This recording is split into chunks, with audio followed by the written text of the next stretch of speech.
Hi குட்டீஸ், இன்னைக்கு நம்ம ரொம்ப நாள் கழித்து ஒரு ஸ்டோரி பார்க்க போகிறோம். அது பஞ்சபூதங்கள் அப்படின்னு சொல்லப்படுற ஒவ்வொரு நீர், நெருப்பு, இந்த உலகம் இதுகள்லாம் கடந்து வர்ற ஒரு சிறுவன், அச்சம் இல்லாதவன் அருண். அவனோட கதையை பற்றி நம்ம பார்ப்போம். ஒரு மாலை கதிர் மங்கும் நேரம். அந்த காடு முழுவதும் அமைதியாக இருந்தது. ஆனால் அந்த அமைதிக்குள் ஒரு ரகசியம் மறைந்து கிடந்தது. அருண் என்ற ஒரு சிறுவன் தனது சிறிய புத்தக பைகளை கனவுகளோடு வைத்துக்கொண்டு அந்த காட்டுக்குள் நடந்து கொண்டே இருந்தான். அவன் வழி தவறி விட்டான். ஆனால் அவன் மனதில் பயப்படவில்லை, ஆர்வம் மட்டுமே இருந்தது. அப்போதுதான் அவன் அதை பார்த்தான். மரங்களுக்குள் மறைந்திருந்த ஒரு நீல ஒளி.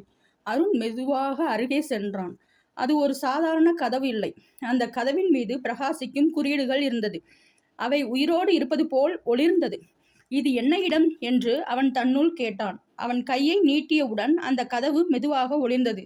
திறக்க தொடங்கியது. உள்ளே ஒரு புதிய உலகம். பறக்கும் விளக்குகள், பேசும் மரங்கள், மாய விலங்குகள். அந்த உலகம் முழுவதும் மந்திரம் நிறைந்ததாக இருந்தது. அருண் ஒரு அடியை முன்னே வைத்தான். அந்த நொடியில் அவன் வாழ்க்கை முழுவதும் மாறிவிட்டது. அந்த கதவு ஒரு சாதாரண கதவு இல்லை. அது துணிச்சல் உள்ளவர்களுக்காக மட்டுமே திறக்கும் உலகம். பேசும் மரங்களின் சோதனை. அருண் நடந்து கொண்டிருக்கும் போது பெரிய மரங்கள் திடீரென பேச ஆரம்பித்தது. நீ யார்? ஏன் இங்கு வந்தாய் என்று அவனை பார்த்து கேட்டது. அருண் பயந்தாலும் உண்மையை சொன்னான். பொய் சொன்னவர்கள் இந்த காட்டில் வழி தவறி விடுவார்கள். அவன் நேர்மையாக அந்த மரங்கள் அவனை விடுவித்தது. அவன் நேர்மையால் அந்த மரங்கள் அவனை விடுவித்தது. ஒரு இருண்ட பாதையில் சென்றபோது ஒரு நிழல் போல இருக்கும் மிருகம் அவனை துரத்தியது. அருண் ஓடினான். ஆனால் தப்பிக்க முடியவில்லை. அப்போது அவன் உணர்ந்தான், பயம்தான் அந்த மிருகத்தின் சக்தி. அவன் தைரியமாக நின்று அதை நேராக பார்த்தான். அந்த நிழல் மெதுவாக மறைந்து போய்விட்டது. புதிர் கதவு. முன்னால் இன்னொரு கதவு. அதில் ஒளிரும் குறியீடுகள். நீ யாரை நம்புகிறாய் என்று கேள்வி. அருண் சற்று யோசித்தான். பிறகு சொன்னான், நான் என்னையே நம்புகிறேன். கதவு உடனே திறந்தது. ஒரு ஆற்றை கடக்க வேண்டும். ஆனால் அது சாதாரண ஆறு இல்லை. அது அவன் பழைய நினைவுகளை காட்டியது, பயங்களும் தோல்விகளும். அருண் கண்களை மூடி நான் முன்னே போகணும் என்று மனதில் உறுதி செய்தான். அவன் அந்த ஆற்றை வெற்றிகரமாக கடந்து சென்றான். ஒரு பெரிய ஒளி உருவம் அவன் முன் தோன்றியது. நீ இந்த உலகத்திற்கு தகுதியானவனா என்று கேட்டது. அருண் சொன்னான், நான் பயந்தாலும் நான் முயற்சி விட மாட்டேன். அந்த ஒளி சிரித்தது. அவனை ஆசீர்வதித்து ஒரு சிறிய மந்திர ஒளியை கொடுத்தது. அவன் இப்போது சாதாரண சிறுவன் இல்லை. அவன் ஒரு மாய உலகத்தின் தேர்ந்தெடுக்கப்பட்டவன். இருளின் எழுச்சி. அந்த மந்திர ஒளி சாதாரண சக்தி இல்லை. அது ஒரு உலகத்தை காப்பாற்றும் திறன் கொண்டது. அதே நேரத்தில் அதை தவறாக பயன்படுத்தினால் உலகமே அழியும். அருண் அந்த ஒளியை பெற்றவுடன் முன்பு பார்த்த நிழல் மிருகம் மீண்டும் தோன்றியது. ஆனால் இந்த முறை அது மிகவும் சக்தி வாய்ந்தது. அதன் பின்னால் ஒரு இருள் அரசன் இருந்தான். அந்த ஒளி எனக்கு சொந்தம் என்று அது கர்ஜித்தது. அருண் குழப்பத்தில் இருந்தபோது ஒரு வயதான மந்திரவாதி அவன் முன் தோன்றினான். அந்த ஒளி பாதுகாக்க 3 சோதனைகள் இன்னும் இருக்கிறது என்றார். அறிவு, துணிவு, தியாகம். மலைச்சாரல். துணிவு. அருண் ஒரு எரியும் மலைக்கு சென்றான். மலை சவால். தேவை துணிவு. அருண் ஒரு எரியும் மலைக்கு சென்றான். அங்கு வெப்பம் தாங்க முடியாத அளவுக்கு இருந்தது. அவன் பயந்தாலும் நான் முடிப்பேன் என்று தைரியமாக முன்னேறினான். மலை அமைதியாகியது. அவன் சோதனையை கடந்து விட்டான். மாய அரங்கம். அங்கும் அனைத்தும் பொய், உண்மை தெரியாத நிலை. அருண் கவனமாக பார்த்தான். தனது உள்ளுணர்வை நம்பி சரியான பாதையை கண்டுபிடித்தான். இருள் அரசன் அவன் முன் வந்தான். உன் குடும்பத்தை காப்பாற்றணுமா? அந்த ஒளியை எனக்கு கொடு என்றான். அருண் மனதில் போராடினான். உலகமா, குடும்பமா? சில நொடிகள் கழித்து அவன் சொன்னான், நான் எல்லோரையும் காப்பாற்றுவேன். அவன் அந்த ஒளியை பயன்படுத்தி இருள் சக்தியை அளித்தான். ஒளி உலகம் மீண்டும் அமைதியானது. அருண் இப்போது ஒரு சாதாரண சிறுவன் இல்லை. அவன் ஒளியின் காவலன். அருண் ஒளியின் காவலன் ஆன பிறகு அவன் கையில் இருந்த அந்த மந்திர ஒளி மெதுவாக வேறொரு வடிவம் எடுத்தது. அது ஒரு சிறிய ஒளி பந்தாக இல்லாமல் உயிருள்ள சக்தியாக மாறியது. ஒளி பேச தொடங்கியது. ஒரு இரவு அந்த ஒளி திடீரென்று அருணிடம் பேச தொடங்கியது. அருண், நான் ஒரு சாதாரண சக்தி இல்லை. நான் இந்த உலகத்தின் இதயம். அருண் அதிர்ச்சி அடைந்தான். 3 உலகங்களின் ரகசியம் ஒளி சொன்னது. இந்த மாய உலகம் மட்டும் இல்லை, இன்னும் 2 உலகங்கள் இருக்கின்றன. தீ உலகம், நீர் உலகம். இந்த மூன்றும் சமநிலையில் இருந்தால்தான் அனைத்து உலகங்களும் அமைதியாக இருக்கும். ஆனால் ஒரு பெரிய பிரச்சனை, தீ உலகத்தில் இருக்கும் அக்னி கிரீடம் திருடப்பட்டு விட்டது. அதனால் நீ தீ உலகத்தின் கட்டுப்பாட்டை இழந்து முழு உலகங்களையும் அழிக்க தொடங்கியது. அருண் உடனே முடிவு செய்தான், நான் அதை திரும்ப கொண்டு வருவேன். அந்த ஒளி அவனை வழி நடத்தியது. ஒரு புதிய கதவு திறந்தது. இந்த முறை அது தீ உலகத்திற்கானது. தீ உலகத்தின் நுழைவு. அருண் உள்ளே சென்றவுடன் எரியும் மலைகள், லாவா ஆறுகள், தீ பறவைகள், எங்கும் ஆபத்துக்கள். ஆனால் அவன் கண்களில் பயம் இல்லை, ஒரு உறுதி மட்டும். மறைந்த உண்மை. அவன் அந்த உலகத்தில் சென்றபோது தெரிந்தது, அந்த அக்னி கிரீடம் திருடியது யாரோ வெளி எதிரி இல்லை, அதே மாய உலகத்தில் இருந்த ஒருவன். அருண் அதிர்ச்சியடைந்தான். நம்பிக்கை வைத்த ஒருவன் துரோகம் செய்தானா? அவன் அந்த துரோகியை கண்டுபிடிக்க வேண்டும். துரோகியின் கண்டுபிடிக்க வேண்டும். தீ உலகத்தில் எரியும் மலைகள் நடுவே அருண் தனது அடுத்த சோதனைக்கு தயாராக நின்றான். தீ காவலன் வீரசிங்கம். அவன் முன் ஒரு பெரிய தீ சிங்கம் தோன்றியது. அதன் கண்கள் எரியும் நெருப்பை போல இருந்தது. யார் நீ? இந்த உலகத்திற்குள் வர தகுதி உண்டா என்று அது கர்ஜித்தது. அருண் அமைதியாக சொன்னான், நான் ஒளியின் காவலன், சமநிலையை காப்பாற்ற வந்தவன். சிங்கம் சில நொடிகள் அவனை பார்த்தது, பிறகு தலை குனிந்தது. அப்படியானால் உண்மையை அறிய நீ தயாராக இருக்க வேண்டும். சிங்கம் அருணை ஒரு மறைந்த நகரத்துக்குள் கொண்டு சென்றது. அங்கு எல்லாம் சிதைந்திருந்தது. மக்கள் பயத்தில் மறைந்திருந்தனர். இது எல்லாம் அந்த கிரீடம் திருடப்பட்டதின் விளைவு என்றது சிங்கம். திடீரென்று ஒரு குரல், அருண், நீ இங்கேயும் வந்து விட்டாயா? அவன் திரும்பி பார்த்தான். அது அந்த மந்திரவாதிதான், அதே மனிதன், அவனை வழி நடத்தியவன். மந்திரவாதி சிரித்தான். நான் தான் அந்த கிரீடத்தை எடுத்தேன். இந்த உலகத்திற்குள் எல்லாம் பலகீனமாக இருக்கிறது. நான் எல்லா சக்திகளையும் ஒன்றாக சேர்த்து புதிய உலகம் உருவாக்கப் போகிறேன். அருண் கோபமாக இருந்தான். ஆனால் அவன் அமைதியாக சொன்னான், சக்தி எல்லாம் ஒருவரிடமே இருந்தால் அது அழிவுதான். மந்திரவாதி இருள் சக்தியை வெளிப்படுத்தினான். தீ, இருள், ஒளி மூன்றும் மோத ஆரம்பித்தது. அருண் புரிந்து கொண்டான். இது ஒரு சாதாரண போராட்டம் இல்லை, இது நம்பிக்கை மற்றும் பேராசை. அவன் தனது ஒளி சக்தியை முழுமையாக பயன்படுத்தினான். அருண் மந்திரவாதியை தோற்கடிக்க வாய்ப்பு கிடைத்தது. ஆனால் அவன் அதை அழிக்கவில்லை. நீ இன்னும் மாறலாம் என்றான். அந்த வார்த்தைகள் மந்திரவாதியின் மனதை உடைத்தது. முடிவு, புதிய திருப்பம். மந்திரவாதி கண்ணீர் விட்டான். நான் தவறு செய்தேன். அவன் கிரீடத்தை திரும்ப கொடுத்தான். தீ உலகம் மீண்டும் அமைதியாகியது. புதிய ரகசியம். அந்த நேரத்தில் ஒளி திடீரென மங்க ஆரம்பித்தது. இன்னும் ஒரு உலகம் ஆபத்தில் இருக்கிறது என்ற குரல். நீர் உலகத்தின் அழைப்பு. தீ உலகம் அமைதியாகியதும் அருண் கையில் இருந்த ஒளி திடீரென நீல நிறமாக மாறியது. நீர் உலகம் ஆபத்தில் இருக்கிறது என்ற அந்த குரல் மீண்டும் கேட்டது. நீர் கதவு திறப்பு. அருண் முன் ஒரு புதிய கதவு தோன்றியது. இந்த முறை அது நீர் போல அலைந்து கொண்டிருந்தது. அவன் உள்ளே சென்றவுடன் நீல ஒளியில் மின்னும் கடல், மிதக்கும் தீவுகள், நீரில் வாழும் நகரங்கள், இவை அனைத்தும் அவன் இதுவரை பார்த்ததே இல்லை. ஒரு உலகம், பார்த்திராத ஒரு உலகம். கடல் நாகத்தின் எச்சரிக்கை. ஒரு பெரிய நீர் டிராகன் அவன் முன் தோன்றியது. அருண், நீ தாமதமாக வந்தாய் என்றது அது. நீர் இதயம் பலவீனமாகியது. உறைந்த ராஜ்யம். அருண் பார்த்தான். நீர் உலகம் மெதுவாக உறைந்து கொண்டிருந்தது. நதிகள் நிற்க, உயிர்கள் அசையாமல் போனது. இதற்கு காரணம் நீர் இதயம் திருடப்பட்டு விட்டது. மர்ம சிறுமி. அந்த நேரத்தில் ஒரு சிறுமி அவன் முன் வந்தாள். நான் உதவுகிறேன் என்றாள். அவள் கண்களில் ஒரு வித்தியாசமான ஒளி இருந்தது. ஆனால் அவள் யார்? மறைந்த உண்மை. அருண் மெதுவாக உணர்ந்தான். இந்த முறை துரோகம் இன்னும் ஆழமாக இருக்கிறது. அந்த சிறுமிதான் நீர் இதயத்தை எடுத்தவள். அருண் அதிர்ச்சி அடைந்தான். ஏன் இப்படி செய்தாய்? அவள் கண்ணீர் விட்டாள். நான் என் உலகத்தை காப்பாற்ற இதை செய்தேன். அவள் உலகம் அழிந்து கொண்டிருந்தது. போரா, புரிதலா? அருண் முன் 2 வழிகள். அவளை தோற்கடிக்கலாமா, இல்லை எனில் அவளை புரிந்து கொண்டு உதவலாமா? அருண் என்ன முடிவு செய்கிறான்? அருண் தனது ஒளியை உயர்த்தினான். நாம் சேர்ந்து இதை சரி செய்யலாம்.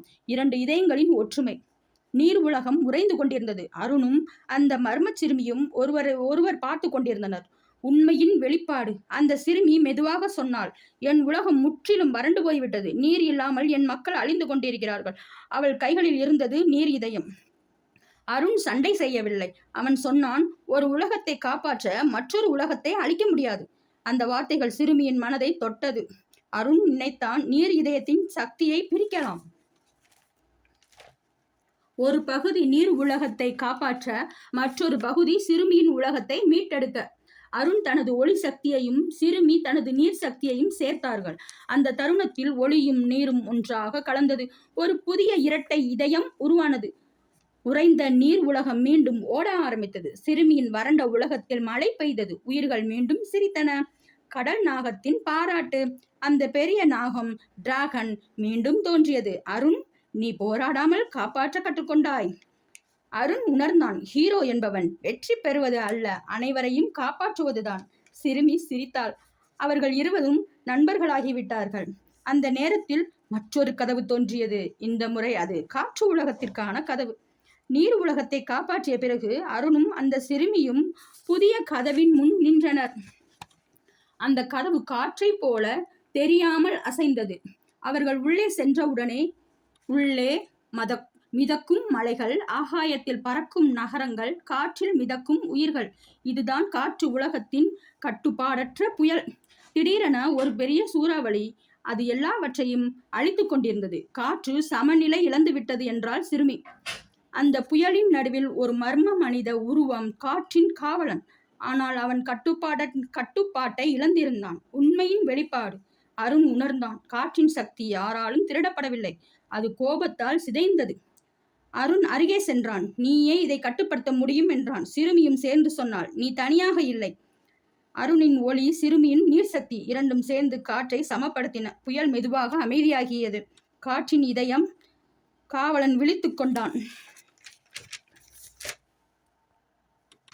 நன்றி, நீங்கள் உலகத்தை காப்பாற்றினீர்கள். காற்றின் இதயம் மீண்டும் உருவானது.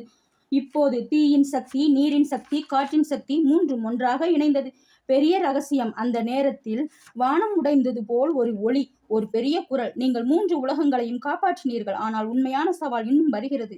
அடுத்த உலகம், இருள் உலகம் திறக்கிறது. 3 சக்திகளையும் பெற்ற அருண் அடுத்த கதவை நோக்கி நடந்தான். அந்த கதவு முழுக்க இருளால் மூடப்பட்டிருந்தது. அருணும் சிறுமியும் உள்ளே சென்றவுடன் உள்ளே ஒளி இல்லாத வானம், கருமையான மலைகள், நிழல்களால் நிரம்பிய உயிர்கள். இது சாதாரண உலகம் இல்லை என்றால் சிறுமி.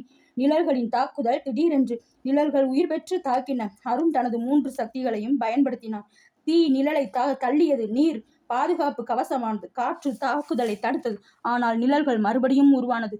அந்த நேரத்தில் ஒரு பெரிய குரல், நீ எவ்வளவு சக்தி கொண்டாலும் உன் பயத்தை வெல்ல முடியாது. இருள் அரசன் தோன்றினான். அருண் திடீரென பலவீனமாக உணர்ந்தான். அவன் மனதில் சந்தேகம், பயம், தோல்வி நினைவுகள். நான் இதை முடியாது என்று நினைத்தேன். அந்த சிறுமி அவன் கையை பிடித்தாள். நீ உலகங்களை காப்பாற்றினாய், இது உன் பயம் மட்டும்தான். அருண் கண்களை மூடினான். அவன் உணர்ந்தான், சக்தி வெளியில் இல்லை, அது உள்ளே இருக்கிறது. ஒளி அவன் உள்ளத்தில் இருந்து வெளிவந்தது. அருண் தனது சக்திகளை ஒன்றாக்கினான். ஒரு பெரிய ஒளி வெடிப்பு. இருள் அரசன் மெதுவாக மறைந்தான். உலகம் மீண்டும் ஒளியால் நிரம்பியது. நிழல்கள் மறைந்தன. அமைதி திரும்பியது. அருண் இப்போது சாதாரண பையன் இல்லை, அனைத்து உலகங்களின் பாதுகாவலன். அந்த நேரத்தில் ஒரு புதிய குரல், இது முடிவு இல்லை, நீயே அடுத்த உலகத்தின் கதவு. அருண் அருண் தான் ரகசியமா? இன்னும் பெரிய சக்தி உள்ளதா? அந்த குரல் இன்னும் எதிரொலித்துக் கொண்டே இருந்தது. நீயே கதவு. அருண் அதிர்ச்சி அடைந்தான். சிறுமி மெதுவாக சொன்னாள், அருண், நீ சாதாரணமானவன் இல்லை. அவன் உடலில் இருந்து ஒளி மெதுவாக அதிகரித்தது. அருண் உணர்ந்தான், ஆமாம், அவன்தான் இந்த உலகத்தின் அனைத்து உலகங்களையும் உருவாக்கிய பழமையான சக்தியின் வாரிசு. அருண் உணர்ந்தான், அவன்தான் இந்த அனைத்து உலகங்களையும் உருவாக்கிய பழமையான சக்தியின் வாரிசு. தீ, நீர், காற்று, இருள் எல்லாமே அவனுடன் இணைந்தது. அந்த நேரத்தில் இருள் அரசன் மீண்டும் தோன்றினான். நீ உன் சக்தியை அறிந்தாய், அதை கட்டுப்படுத்த முடியாது. அருண் இப்போது பயப்படவில்லை. அவன் கைகளை உயர்த்தினான். தீ சுற்றியது, நீர் எழுந்தது, காற்று சுழன்றது, இருள் கூட அவனுக்கு இணைந்தது. எல்லா சக்திகளையும் ஒன்றாக சேர்த்து அருண் புரிந்து கொண்டான். நல்லதும் கெட்டதும் இரண்டும் தேவை. சமநிலையை உண்மையான சக்தி. அவன் அந்த சக்தியை பயன்படுத்தினான். ஒரு பிரம்மாண்டமான ஒளி இருள் அரசன் மறைந்தான். அனைத்து உலகங்களும் சமநிலைக்கு வந்தது. ஒளியும் இருளும் இணைந்து வாழ்ந்தது. அருண் ஒரு முடிவு எடுத்தான். இந்த உலகங்களின் ராஜாவாக இருக்கலாமா, அல்லது சாதாரண வாழ்க்கைக்கு திரும்பலாமா? நான் பாதுகாப்பவன், ஆட்சி செய்யும் மனிதன் அல்ல. அருண் தனது உலகத்திற்கு திரும்பினான். ஆனால் இப்போது அவன் ஒரு சாதாரண பையன் இல்லை, ஒரு மறைந்த காவலன், ஒரு ரகசியமான காவலன். ஒரு நாள் அந்த ஒளி மீண்டும் மின்னியது. புதிய சாகசம் ஆரம்பமாக இருக்கிறது. வானில் ஒரு கருப்பு கிரகணம் உருவாகியது. அதிலிருந்து ஒரு புதிய எதிரி பிறக்கின்றான், டார்கான், அந்த ஷேடோ எம்பையர். இருள் சக்தி என்னுடையது அருண், அதை எடுத்தவன் மட்டுமே புதிய வில்லன் ஜார்கான். ஜார்கான் ஒரு சாதாரண வில்லன் இல்லை. அவன்தான் இருள் சக்தியின் மூல உருவம். மனிதர்களின் பயத்தை சக்தியாக மாற்றுபவன். நேரத்தை கூட சுருட்டி மாற்றுவான். அருணின் சக்தியை அவனுக்கே எதிராக பயன்படுத்துவான். அவன் நோக்கம் அனைத்து உலகங்களையும் ஒன்றாக சேர்த்து ஒரு முழு இருள் ஆட்சி. அருண் இப்போது மீண்டும் பவர்ஃபுல். டைம் ஷிஃப்ட், நேரத்தை ஸ்லோ ஃபாஸ்ட் செய்யலாம்.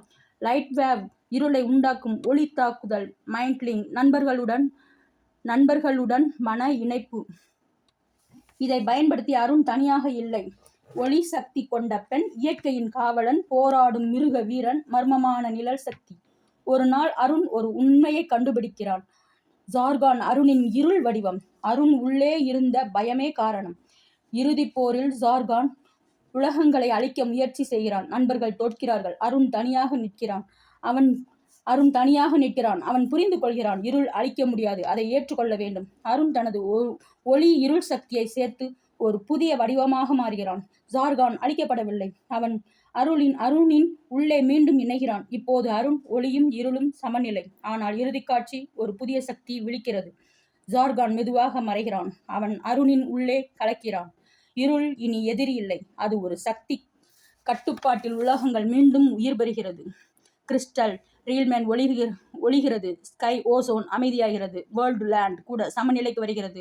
நண்பர்கள் மீண்டும் எழுகிறார்கள். கடைசி திருப்பம். அனைத்தும் முடிந்தது